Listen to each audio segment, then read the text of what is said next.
Hey, what's going on? You know who it is. You know what it is. All right, you guys, I'm on my way home, leaving the theater. Just got through watching American Fiction, starring Jeffrey Wright and Issa Rae. And by the way, the movie is very deceptive about Tracee Ellis' Raw's role in the movie, but we're not going to talk about that. But I will say this much. I like the movie. It tackles a lot of different subjects.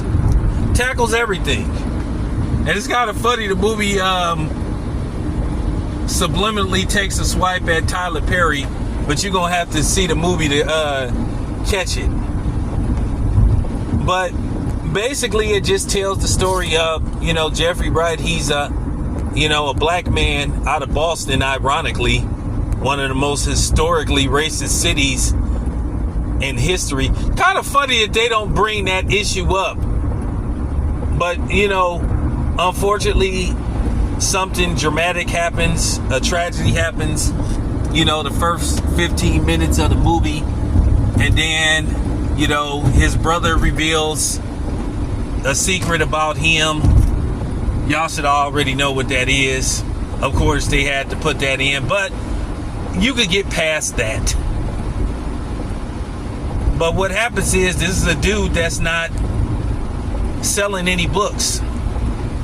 And he's a dude that doesn't want to be known as a black author. He just wants to be known as an author in general, just a writer.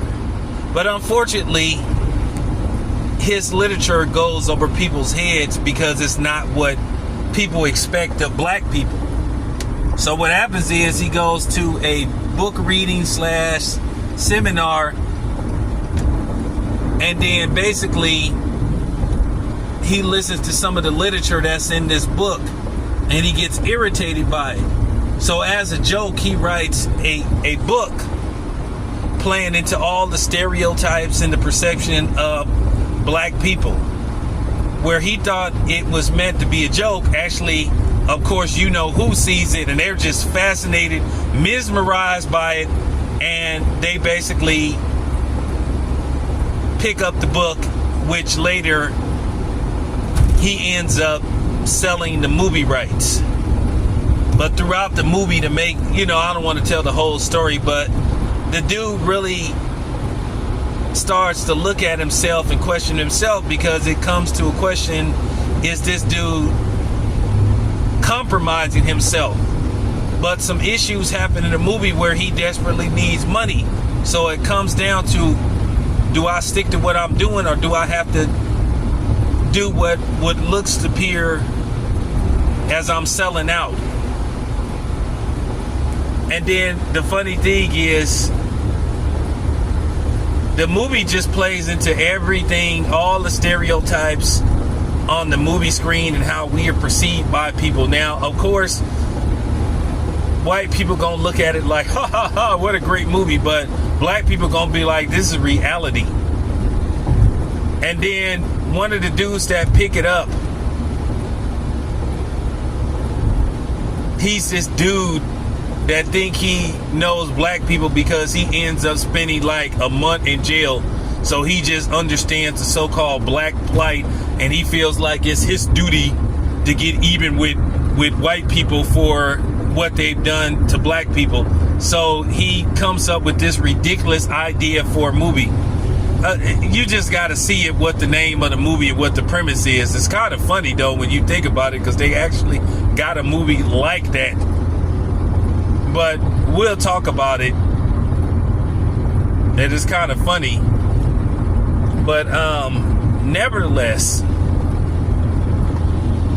it's a really solid movie. It's really thought-provoking. But me myself, I've been seeing this all my life. I've talked about this. Everything that I've talked about on my videos pertaining to this just goes to show you that I know what the fuck I'm talking about. So yeah, I recommend this movie. I recommend this movie.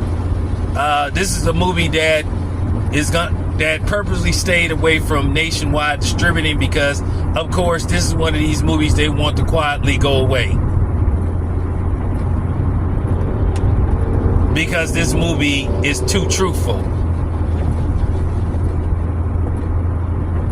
But there you have it. Yeah, I recommend this movie. I like it.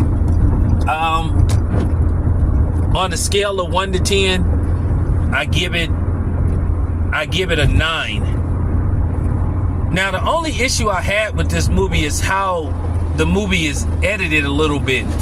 And it's some confliction about locations. Like, 1 minute you think the dude is in California, and then he's in Boston. It kind of don't really set up how they travel. You know, that's the only part about, you know, that's it pretty much. But Jeffrey Wright did a great job in this movie. Jeffrey Wright is a great actor. And shout out to Issa Rae for playing, you know, the coon bed wench, sellout, handkerchief head. And it was kind of funny. They have an argument because when this book comes out, as you guys know, a lot of people write books under an alias. And sometimes in the movie business, if the director puts together a movie and he doesn't like the final cut of the movie, he will put the movie out under a presumed name. So it was kind of funny when they was talking about the book and discussing it, and dude was questioning her. He was like, well, wait a minute. He's like, you really ain't no different from me. So, you know, because she criticized his book, but then he was like, huh? So it's kind of funny. You see everything in this movie, the hypocrisy, the stereotyping, the subliminal racism, you know what I'm saying? The white saviorism, you know, the white protector, the disingenuousness of the movie. So I recommend this movie. Good luck trying to find a movie theater that's showing this movie. Because, I mean, I had to, you know what I'm saying? I had to go to Oakland. Now, I'm from Oakland, but I don't live in Oakland anymore. I had to drive like 30 miles to go see this movie. And then the nearest theater that have it is, I think, the Metreon 16 in downtown San Francisco. I hollered at my boy, Torian Rain. He said they don't have no movie theater in this area that's showcasing this movie. Unfortunate. But if you in the Bay Area, you can go see it at the Grand Lake or the Metreon in San Francisco. So that's all I have. Solid movie. This your boy Town Biz. I'm out.